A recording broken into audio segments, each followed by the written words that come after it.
All right. Well, welcome everyone. Thank you very much for your time today. Welcome to the Innovative Trends in Customer Success at Scale, presented by cast.app. My name is Gill. I'm the Vice President of Customer Success and Services at Accent Technologies. We have an amazing panel with us today. For those of you that joined earlier, you get to see us banter about. We're really excited about this. Our panel is going to share their thoughts and tips on how they are transforming customer success within their respective organizations. If you have any questions, please feel free to use the chat feature. We will get to that at the end of the session. Let's introduce the panel. First up is Sonam Dabholkar. She is the Director of Customer Success Operations at Gong.io. Next up is Daljeet Virdi. He's the co-founder and CTO of cast.app. Finally, joining us is Brian Lafaille. He's the Global Lead SaaS Customer Success Programs at Google. He's also the founder of the Customer Success Field Guide. Welcome, everyone. Brian, I really want to start with you. What is your business goal for scaling customer success at your organization, and why is it important? Yeah, I mean, before I answer, just thank you for everybody who's kind of showing up here. I realize you guys have busy calendars, and to take out an hour of your day to hear us banter about customer success, it does mean a lot. So appreciate everybody in attendance. Look, when we had to scale our customer success motion, we went about it as most customer success teams do. You go and hire additional CSMs, right? For every 100 accounts or so, every 50 accounts or so, you just continue to hire additional CSMs to get more and more coverage across your customer base. However, when we hit this inflection point, we realized that our new logo acquisition was going to outweigh the number of CSMs that we were going to be able to hire and ramp and train. We realized that we had an acute need to scale our go-to-market and how we served our customers in a more digital-first experience. And I mean, first, that was kind of the business need, right? The second thing was, so one, it was kind of a forcing function of just, the finance restrictions that we had from our CFO. But I think what we also wanted to do is, within a CSM's portfolio, as we continued to hire more CSMs and we continued to add more accounts to each of their portfolios, there's some natural level of segmentation that happens within a CSM's portfolio. So while you may be assigned 20 customers, realistically, you're working with the top 10% and you're working with them very diligently, and everybody else is kind of put on the back burner. And it was for that subset of customers that we realized, look, you're with a named CSM, but you're not really getting, the dedicated one-on-one experience that a named CSM offers. That's what we wanted to change. And so we realized that there was probably a better way for us to serve all of these customers that was not with a CSM, but was rather through some sort of digital means. And that was kind of the two business initiatives that kind of forced our hand. One was financial, but the second was just improving the customer experience for those subset of customers that were with a named CSM, but didn't really get all that much attention. Great. No, it's interesting. And Sonam, do you want to talk a little bit about what your goals were? I know it's a little bit different at Gong, but what your goals are for scaling. Yeah, totally. So, here at Gong, our number one operating principle is, we don't have a number one, but one of our core operating principles is to create raving fans.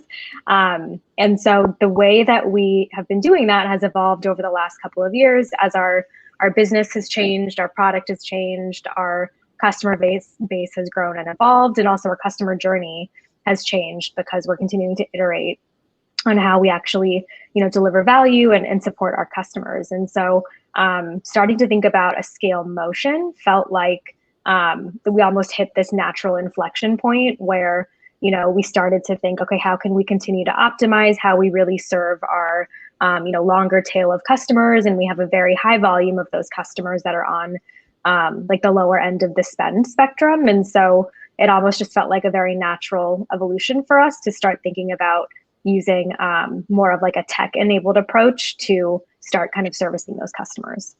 So I want to key in on something that you mentioned, right? You're talking about the evolving of the journey and sort of the motion starts. So when you start to lay out what you're trying to scale for, are you scaling for short-term, mid-term, long-term? Knowing that it's going to evolve, how do you kind of go about that? Yeah, I can kick that off. I think there's there's going to be a long-term vision, obviously, that we're aiming for, but that vision is almost a bit of a moving target, because our approach here at Gong is to almost kind of kick off like mini experiments. And every quarter we have a couple initiatives that we're running in order to kind of scale the business, scale the customer journey, test and iterate on those things. And we learn a lot at the end of every quarter. And that then informs what we do the following quarter. And so we're almost like building that path towards what long-term scalability looks like for us. That's awesome. Brian, does your scope change? I mean, we heard Sonam talk about, sort of the mini, test initiatives. When you think about what you've done in the past and what you're doing now, what does that scope look like? Do you bite off a big portion of it? Is it, how do you go about it? Because I've heard you talk on other podcasts about transitioning from one model to another. And I'm wondering if you take that into account as you're laying out this. Yeah, I think that, look, when just to give some of the listeners some context, I mean, Looker is a business intelligence platform primarily focused on the enterprise. We've got customers that are paying at the minimum somewhere down in the range of $35,000 to $50,000 annually. And, on the upper range, it's somewhere in the multi-million-dollar contracts. So we're definitely focused on the enterprise type account. When I joined, we had about 50 paying customers. When you have those 50 paying customers, you can treat everyone with a very white glove type service. And that's what we wanted to do. Our CEO and our founder at the time said that we will know we're successful when we have 1,000 raving fans. And that was something that kind of stuck with us, that we knew we wanted to treat everybody with just provide the most flawless customer experience for the first, 500,000 customers. We couldn't do that for everybody, and we couldn't do it forever, but we wanted to improve that experience, at least initially. And that does all sorts of other things for your other acquisition and just word of mouth. Jason Lemkin has this concept of second order revenue, the people that go out and talk about your product to their peers and their friends. We wanted to drive that up as quickly as possible. And so initially we did all the things that did not scale.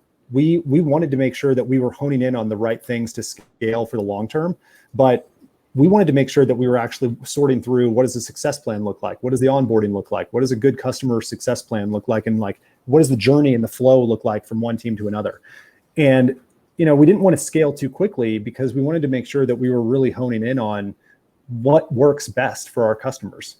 Now that required a ton of time to lapse, because we also needed to learn from the customers. It might take 6 months, 12 months, 24 months to actually see tip to tail.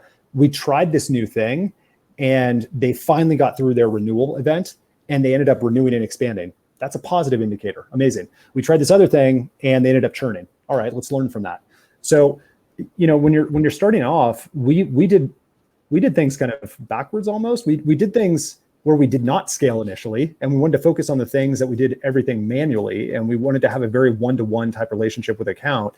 But as our customer acquisition grew and we added more and more customers, that's where we started to ask ourselves, what can we learn now that 1 year, 2 years has lapsed, and we've got this kind of renewal and expansion data? How are we going to use that to inform what we go and scale?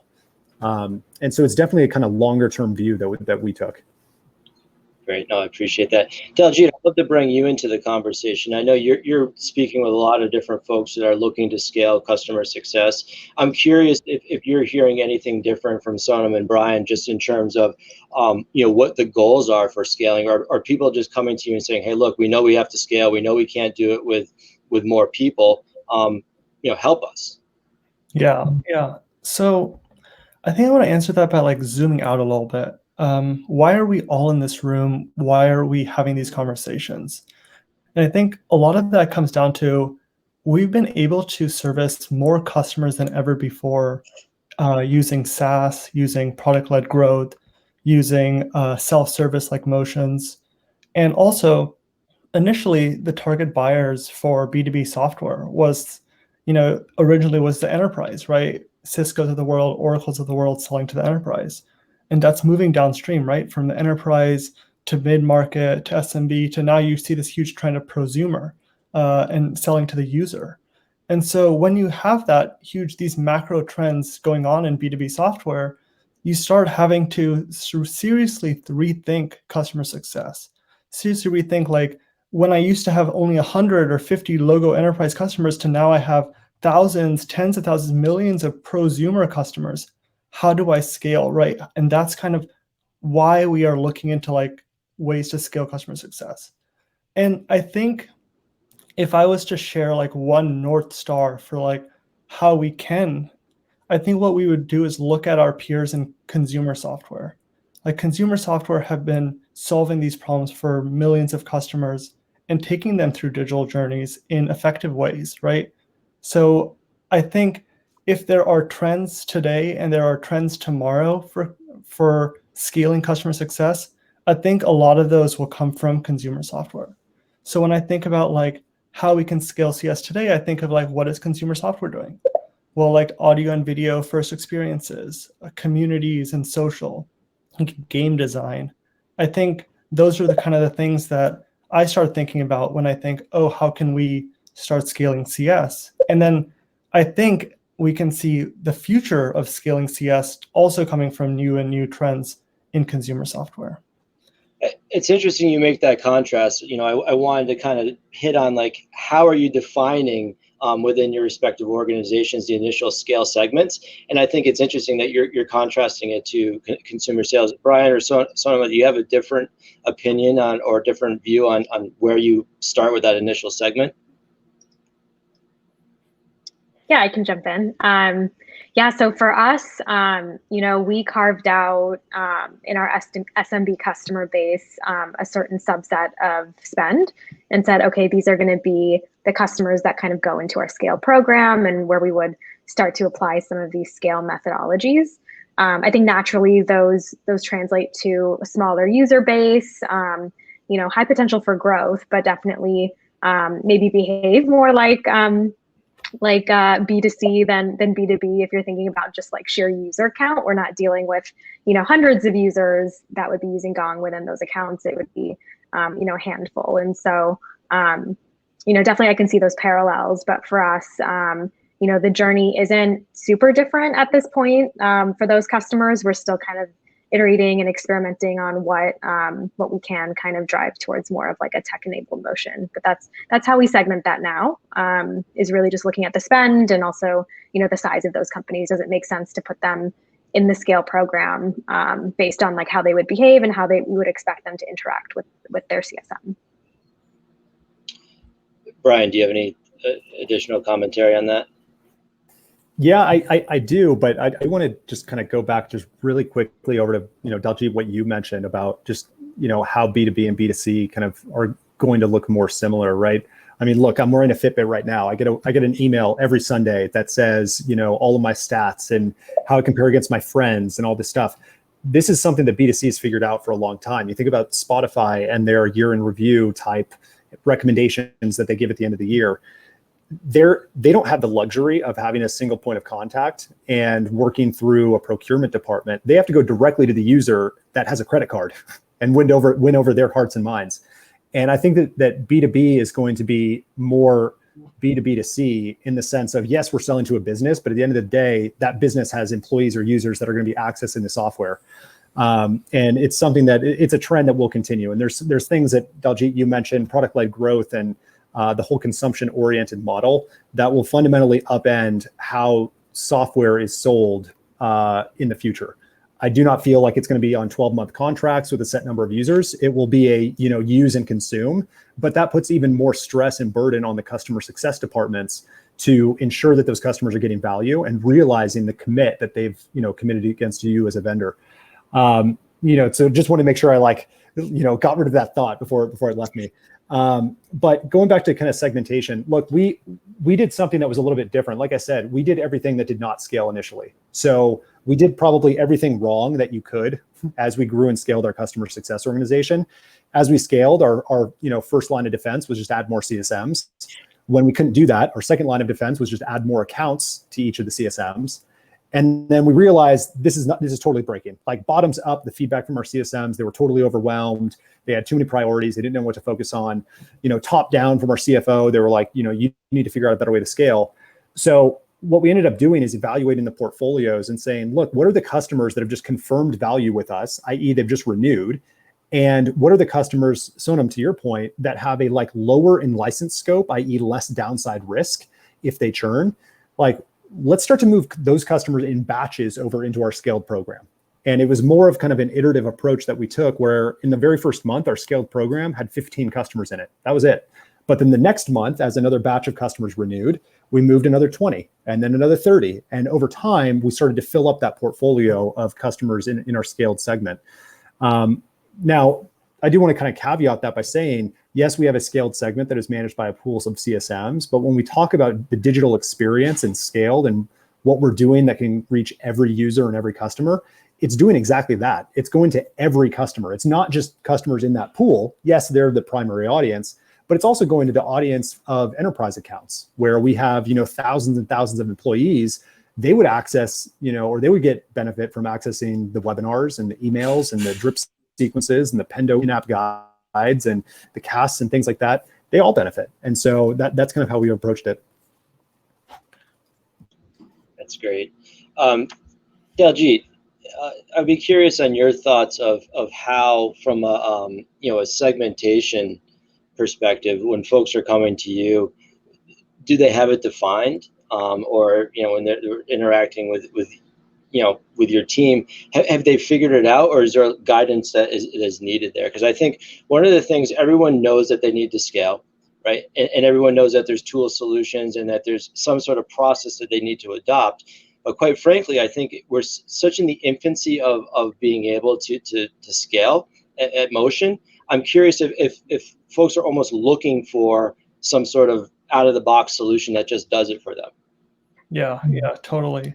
And we have had built up a lot of opinions about where to start on scaling CS, because there's so many ways to do it wrong that you would originally think these are smart ways to go about it.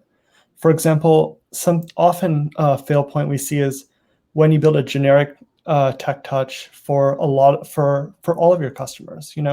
I call it the shotgun approach.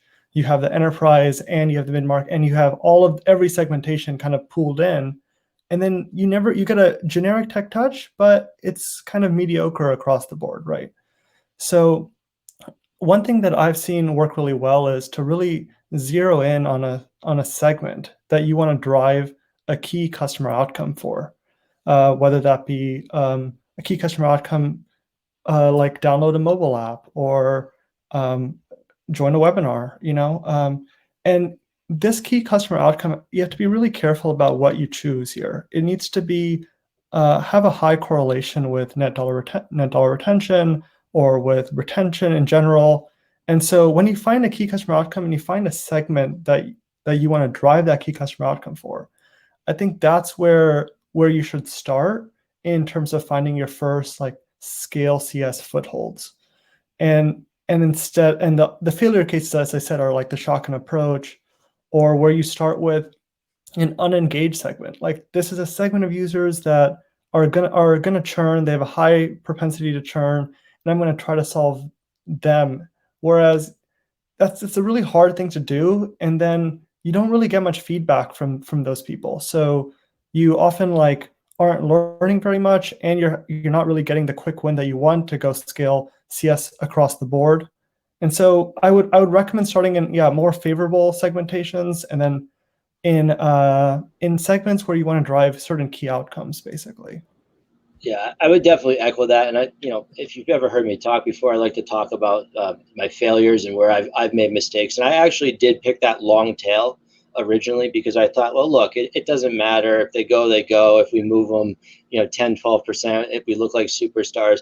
But you're right, that feedback, we picked the wrong segment to try to figure out our new process on because they weren't engaged, right? And so I would caution folks in having been there, waiting for all this feedback. Well, if they weren't giving it to you before, they're probably not going to help you. So maybe you have to move up a little bit. And as nice as it is to bring back in that long tail, it probably doesn't give you the segment you want to start with. We briefly touched on this, Sonam. What are the success criteria? Like you talked a lot about, you have these these mini journeys that you go through, and you trial and error. I got to think that there's some criteria that you put against that. Like, how do you know it's successful? is there a bare bones in your model that you measure as success? Totally. Yeah. And just kind of piggybacking off of what Daljeet was saying around, outcome driven, almost like having like a CTA for every outreach or every kind of, experiment that we're trying to run. That's really aligned to how we're doing things at Gong. With our scale kind of customer base, we've really, tried to approach tackling the customer journey and making these iterations in a very focused way. And so our first priority was really looking at the onboarding piece of the journey and saying, okay, here's the current onboarding flow. Here's currently what CSMs do. How can we actually flip that so that CSMs aren't doing, like manual repetitive work, and they're actually brought in for more strategic work or areas where there's risk in how customers are onboarding, or areas where customers are not completing those outcomes that we want them to complete, like they're not following those CTAs. And so we need CSM intervention. And so, in looking at the customer journey for each of these like mini experiments or many like tech-enabled, journeys that we're trying to create, we're really defining very specific success criteria. And that success criteria is usually a combination of like CSM activities that we're tracking, leading indicators, like what does the license utilization look like for that customer? What does the adoption look like? Even just granular behaviors, like did they update a certain setting in their Gong account according to a timeline at which we want them to update that setting? So even a level below leading indicators is really like customer actions in the product. And so that's how we're really measuring kind of in a really granular way, the success of those journeys that we're trying to create. And then taking a couple steps higher, looking at the lagging indicators. So for this cohort of customers, they're not all going to renew right now, right? Like the stuff that we are implementing now, we probably will see the impact of on renewal and upsell rates in a year. And so that would kind of tell us directionally, was there any impact to our lagging indicators, to our financial outcomes? But if we're tracking the leading indicators as we're going along, we can have more confidence in how those lagging indicators would be impacted. So we are kind of looking at the metrics in a couple different layers and tracking not only the lagging indicators, but also the leading indicators, and then also, CSM activities and customer actions in the product. Have there been any surprises? This is sort of a generic question, but I'm always curious. Have there been any surprises where you thought there was going to be one specific outcome and it turned out to be something completely different in any of these mini journeys? Not yet. I wouldn't say there's surprises. I would say there's definitely like mini setbacks and mini setbacks and mini challenges that are actually just really good opportunities for lessons learned. Like nothing we launch is going to be 100% perfect. And I think at least, the CS operations team, which is my team, has partnered really closely with our CS leaders in this segment to actually, drive the enablement of this, drive the strategy of this. And, I think some of the challenges are really just around, okay, if we're seeing a hard time, the customers are having a hard time completing certain actions. Why is that? Is it because they don't know what to do? Is the CTA not clear? Or is it that we don't have the right supporting content? Maybe we need to, create an article that has like better product documentation. So when things go wrong or things aren't, when the metrics aren't trending the right way, we kind of ask ourselves those questions and then solve for that really quickly. So we can kind of, keep kind of testing and experimenting and seeing, what else do we need to improve? But we don't expect everything to go perfectly on the get-go. Yeah, I think that's a really valid point and a great takeaway, right? I think there's so much in CS now where everyone's talking about the journey and the experience. And I think that the point is it's not all rosy and it doesn't always work from day one, right? And I don't think we talk enough in the community about those. We're going to talk about hurdles in a little bit later, but some of those hurdles that we have to overcome, and it's okay, right, to sort of back up a little bit and reapproach it. And if you keep going down, that's where the failure is long term. But you should be able to build into the mechanism the ability to sort of back out, re-engineer it, and move forward. And that's not talked about a lot. Brian, I know you've had some interesting hurdles in the past. I kind of want to jump around a little bit because I think it's important to talk about some of the hurdles and challenges. You know, we have a bunch of folks here that are going to want to get started. They want to scale, bring it back into their organization. You want to talk a little bit about some of the decision makers on like when you should start this. You know, did you have to do any convincing? And then maybe was there any hesitations around that early on? Yeah, Sonam, you said something that resonated really well with me, and I totally buy into this philosophy of done is better than perfect. And like when you're dealing with a kind of scaled approach to managing customers, it is really experimentation. Like you can't just rinse, wash, and repeat what worked at another business and plop it down and say like, all right, we're gonna have some webinars and emails and it's gonna work perfectly for our customers and they're just gonna start using the product. Like you just don't have that luxury.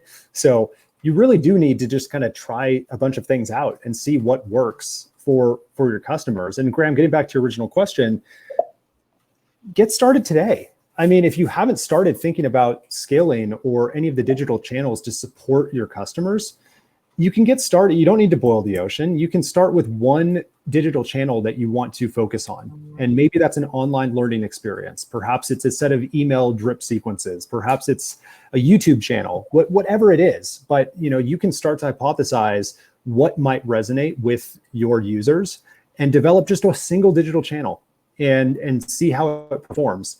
The benefit of using lots of customers in your kind of scaled portfolio is you have the benefit of lots of volume. So you can read from lots of different users, lots of different accounts. How is this email resonating? What's the click-through rate, right? If you're going to test a new digital motion and it goes out to 10 enterprise accounts, the data that's coming back from that experiment is not going to be very interesting.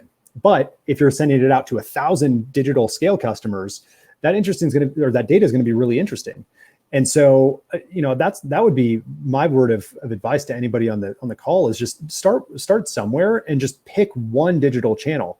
Now, if you're struggling on what digital channel do you start with or what behaviors should you be driving, that's a kind of separate problem that I think that, you know, companies can and should tackle, which is, you know, look, we want to go and build a webinar campaign.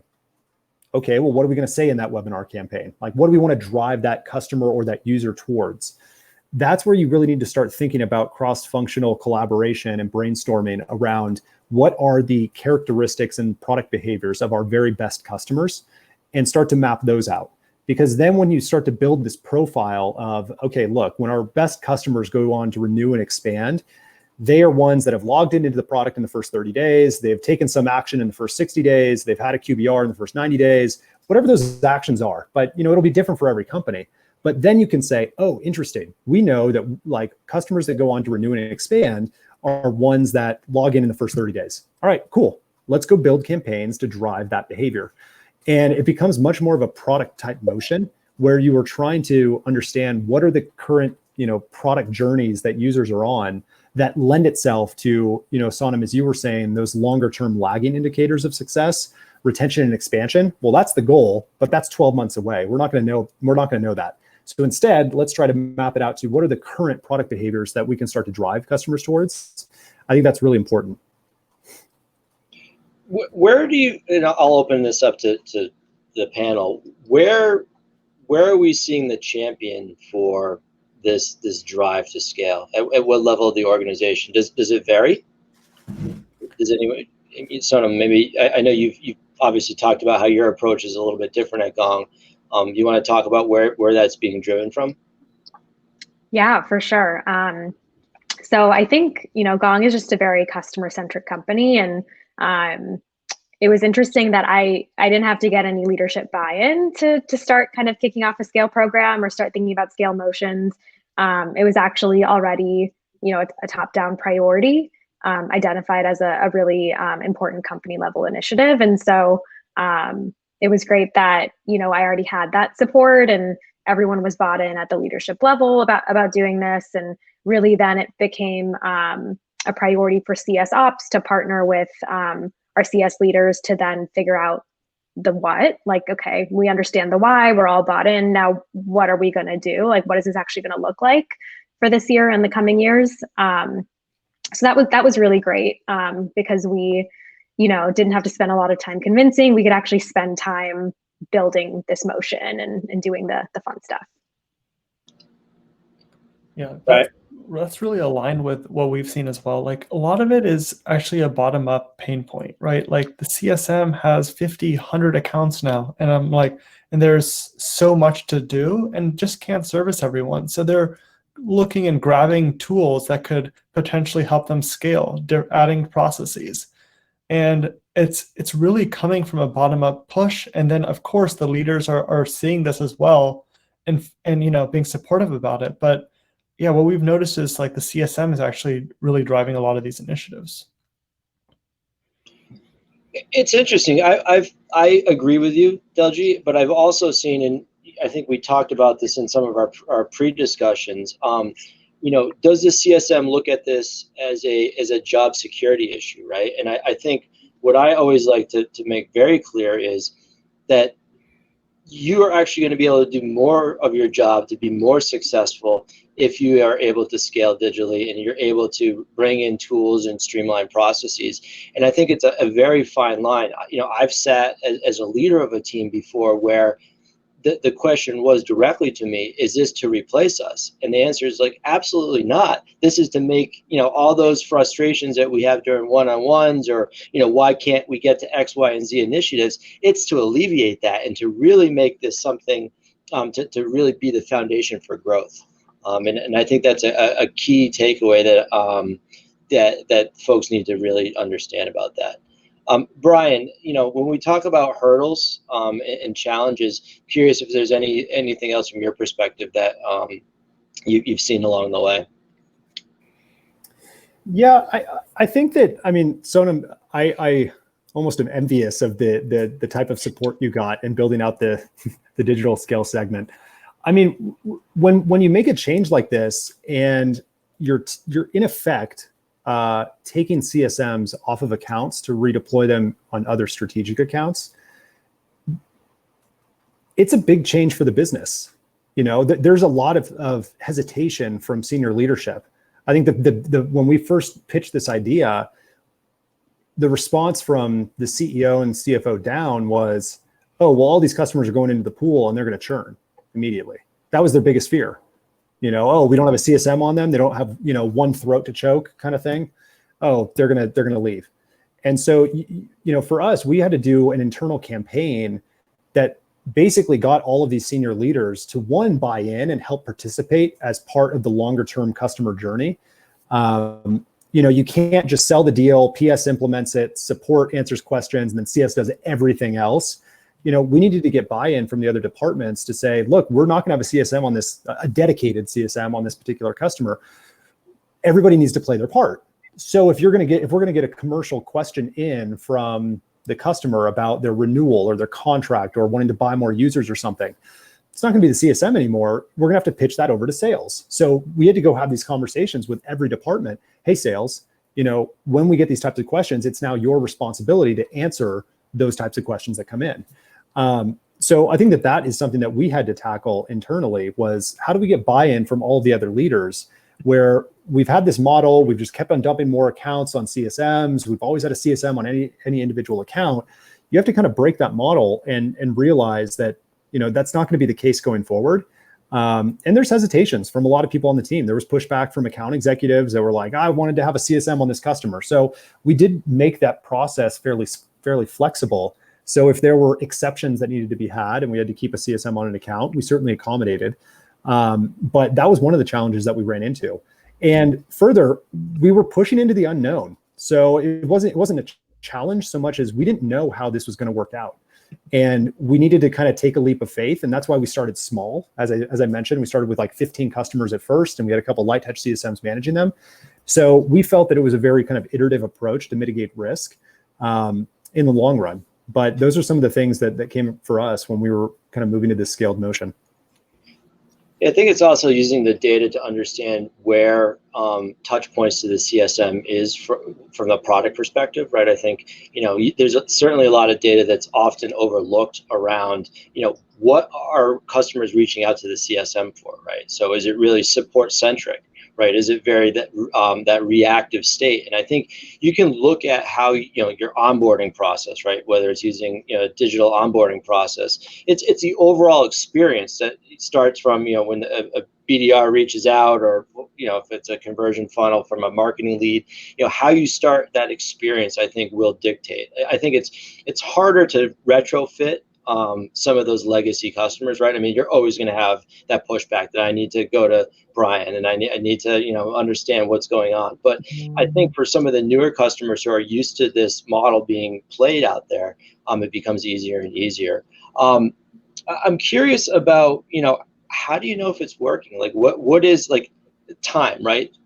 People try to time box everything. I would argue that you probably can't time box this process, but I'm curious if anyone's been in an organization where, when does the scaling start and when do we know that we've scaled?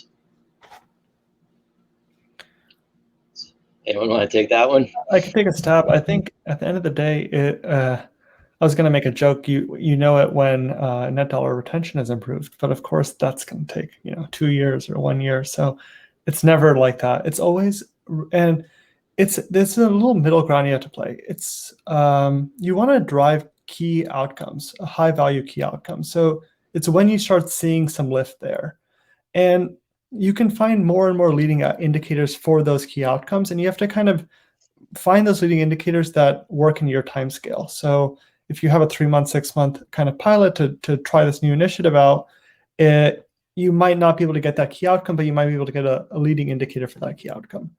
What I think it becomes hard is that you keep making a leading indicator and finding another leading indicator for that leading indicator, and you get down to things like open rates and click-through rates, and I think those have less signal to actually that key outcome, and so you end up optimizing the delivery channels and not actually the actual tech touch. So there's some sort of like art and science to this whole thing, and really finding if you're improving those key outcomes and making sure those key outcomes correlate well with growing NDR. Those are it's kind of a balance that you have to keep playing, basically. Yeah, I think for us, I would say that scaling isn't time bound.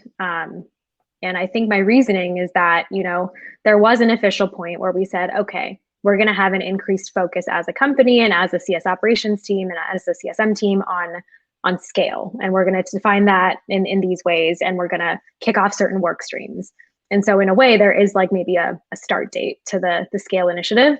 But I think scale, especially, at Gong, we're growing so fast. Scale is almost going to be a focus for the next couple of years, right? I don't think there's really an end date. I think what that looks like, the double click into what are those strategies, those methodologies, those automations, processes, workflows, tech stack, all of that is going to evolve over time. But I think our focus on scale and the scaling motion is just going to be something that we're always driving in the future.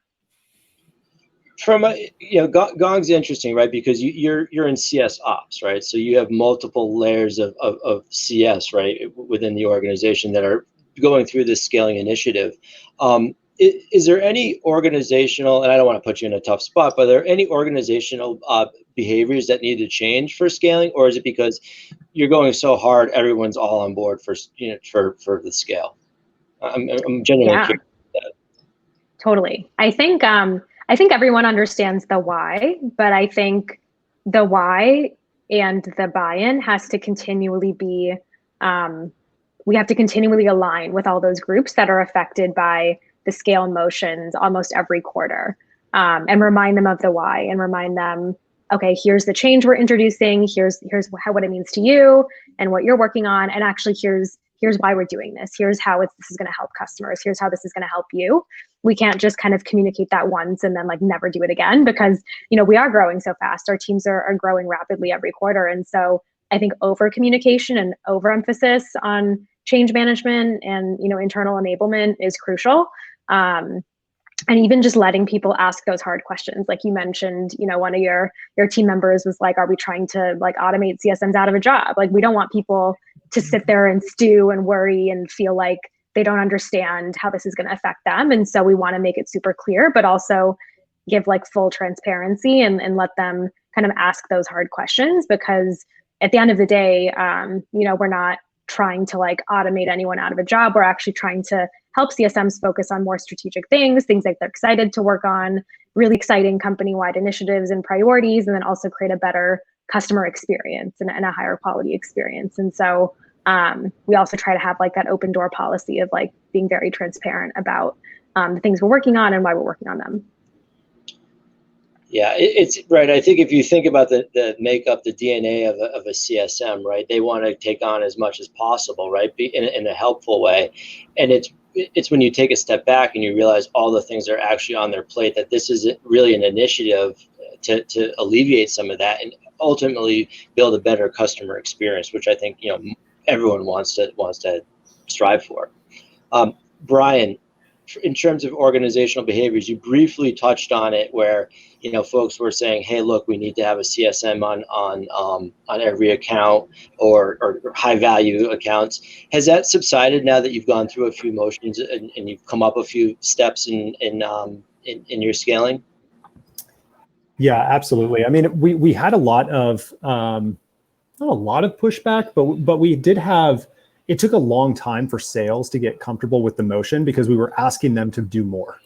So going to a department and saying, we're no longer going to, take the accountability of this certain motion, like that's going to be your responsibility now, is a tough sell.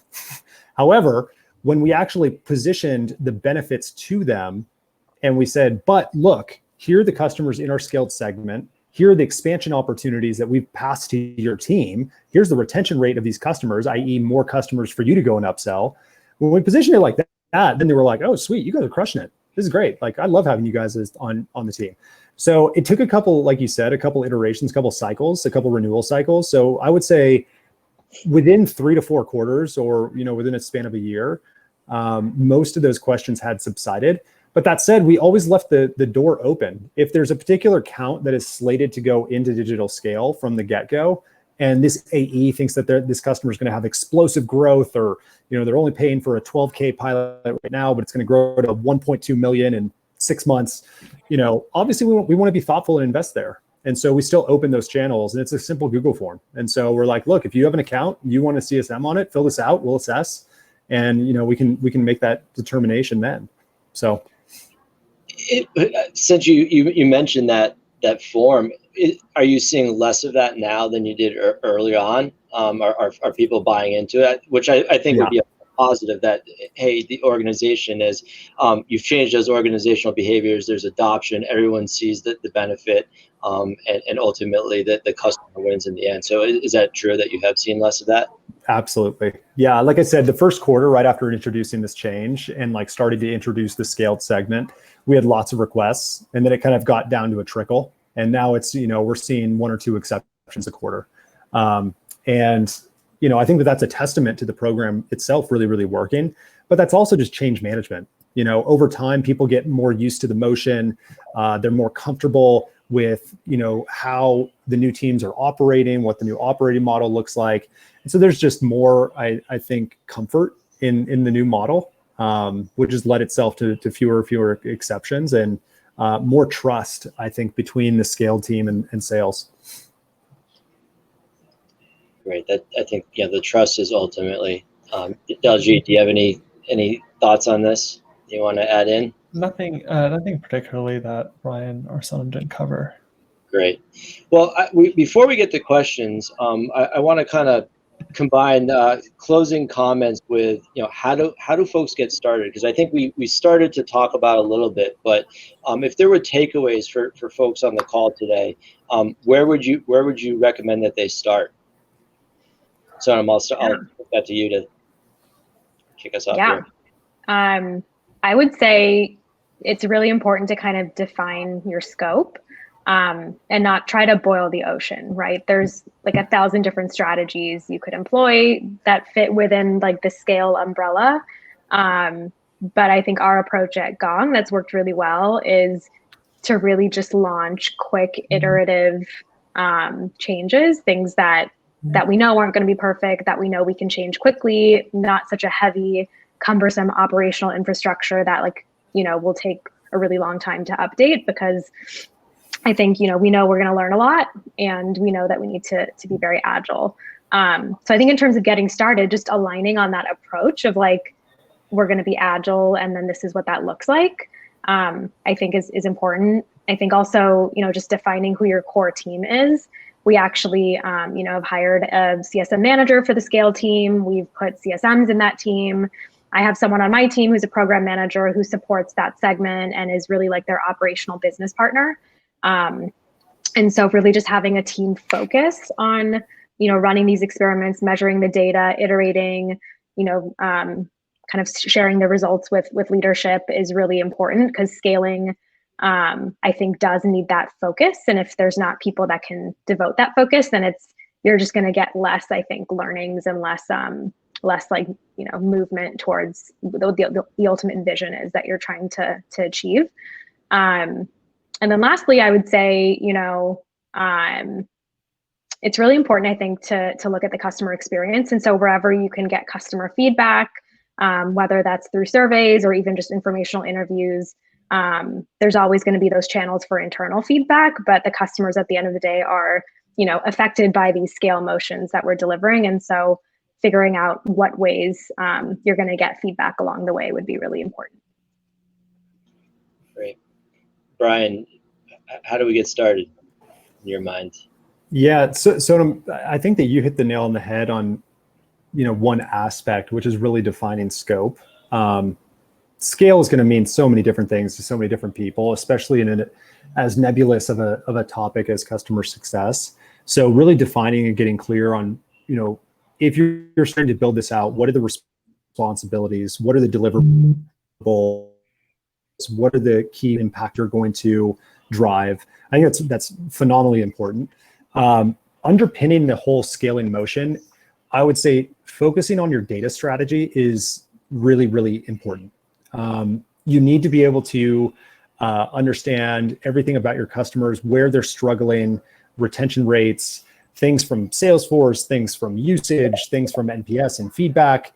And, regardless of what your scope is, I guarantee in a scaled model or program or motion, whatever you call it, you're going to need data.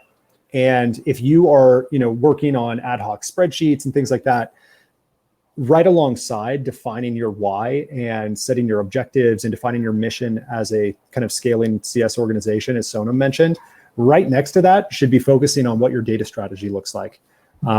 Because that will enable you to then kind of do these other things, which is identifying struggling customers and how you target them, or email campaigns and stuff like that. So I think that's right up there.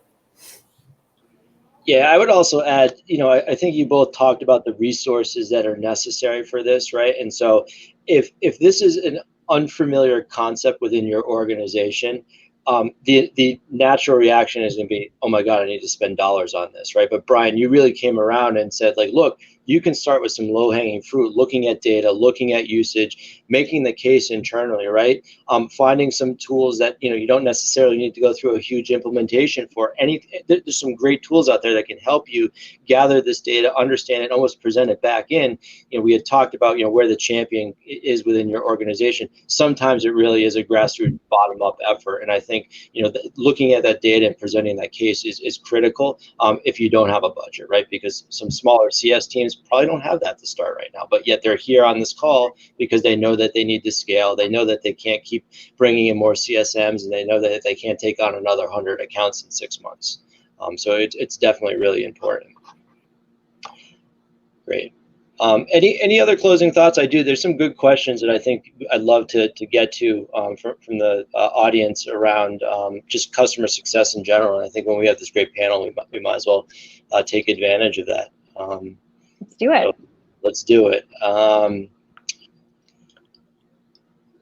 right, Erica has a great one. I think we talked about this throughout the conversation, but how do you pitch that why, and what are the recommendations? So if maybe we could just take a couple of minutes to talk about how we pitch that within our organization.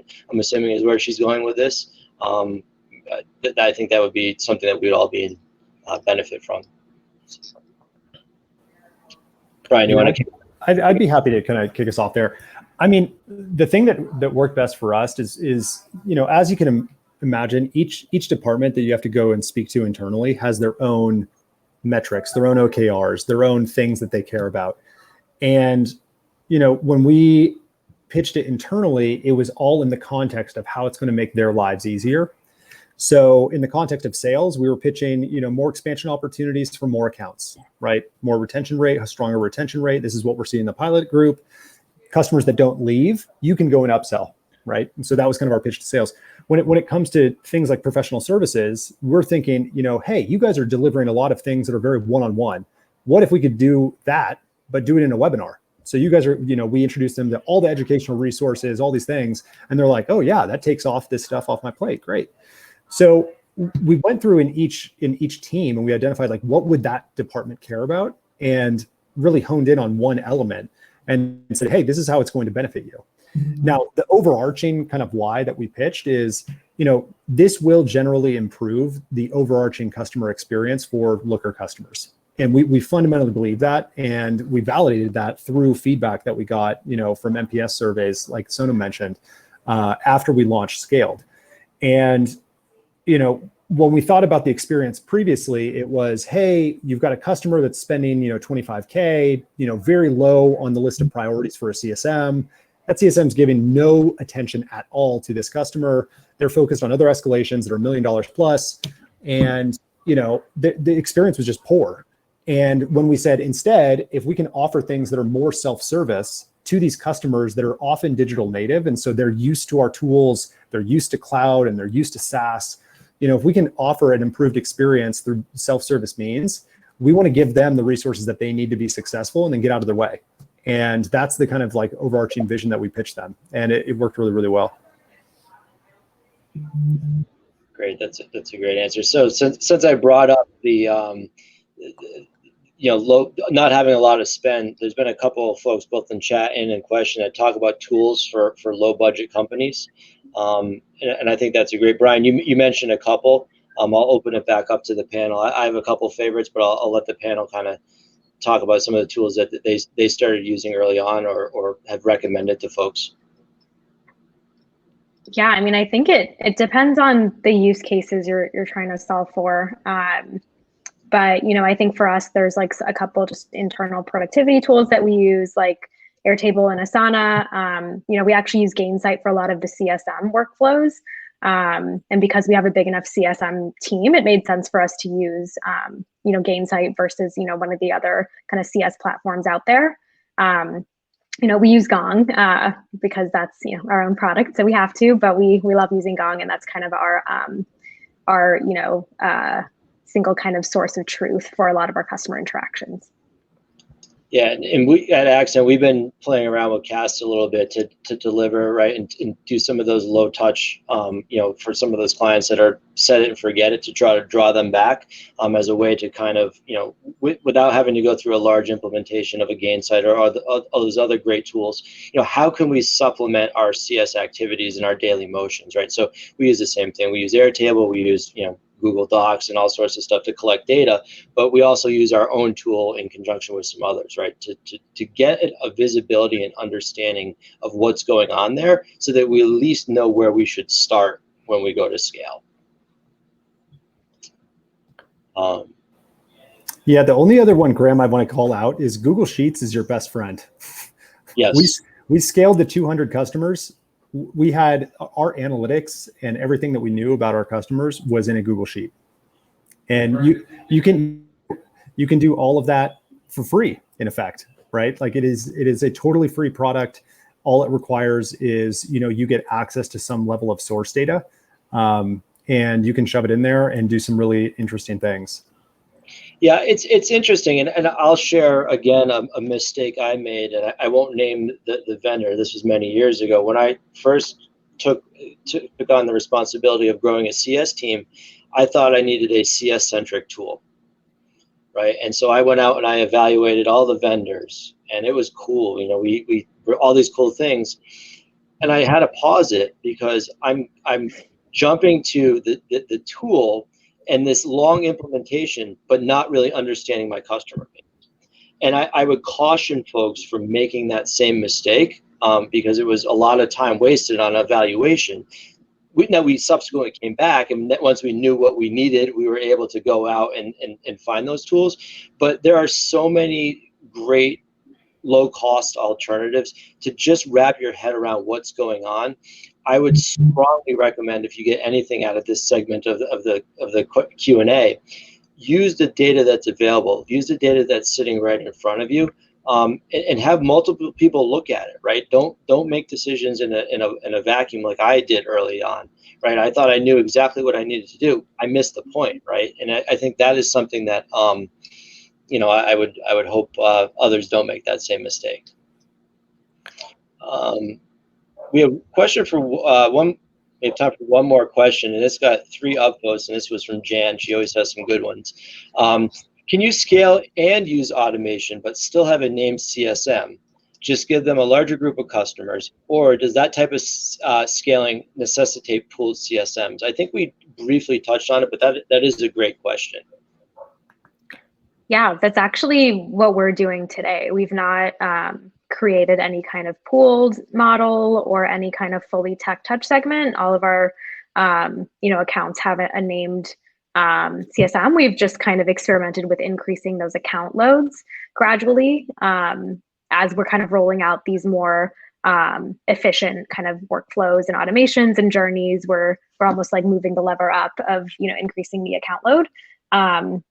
And I expect at some point there would be an inflection where we would then switch over to a different model, but I don't think we're at that point yet. But would be curious. I think Brian, you mentioned that you have a pooled model, so interested to see how you started out and how you made that switch.